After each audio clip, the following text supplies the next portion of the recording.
Throughout the 19th century, India's peasants and tribal communities rose in rebellion against oppressive British policies. These uprisings were not initially nationalist movements, but over time, they helped shape India's fight for freedom. Harsh British land revenue policies, the exploitation of peasants by zamindars and moneylenders, and the destruction of traditional farming systems forced people into extreme poverty and rebellion.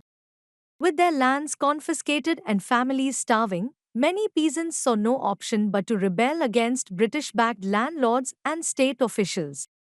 From Bengal to Maharashtra, farmers led massive revolts, refusing to cultivate cash crops, attacking tax collectors, and demanding fair treatment.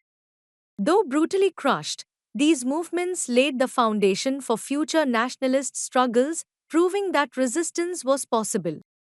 The revolt of 1857 saw, for the first time, peasants, tribal groups, and soldiers uniting against British rule. While royal leaders played a key role, the real strength of the revolt came from farmers, laborers, and tribal warriors who fought for their land and dignity. Though the revolt was brutally crushed, it ignited a spirit of unity, making Indians realize that British rule was their common enemy. Among the fiercest resistors of British rule were India's tribal communities, who fought with unmatched courage and determination. Tribal groups like the Santhals, Mundas, Kols, and Beals took up arms against the British, fighting to protect their forests, traditions, and way of life. Unlike other revolts, tribal movements were more militant and frequent, but their weapons were no match for British guns. Many were killed, displaced, or enslaved.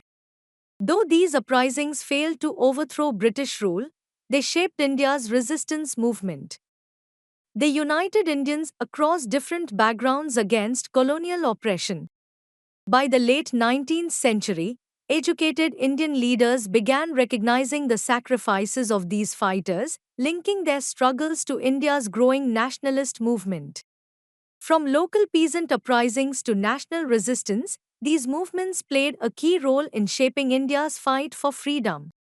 By the early 20th century, nationalist leaders drew inspiration from these revolts, using organized protests, mass movements, and boycotts as tools against British rule.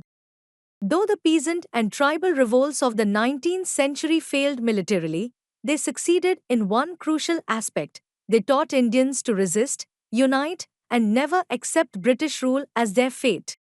The first sparks of freedom were lit not in political meetings, but in the fields and forests of India.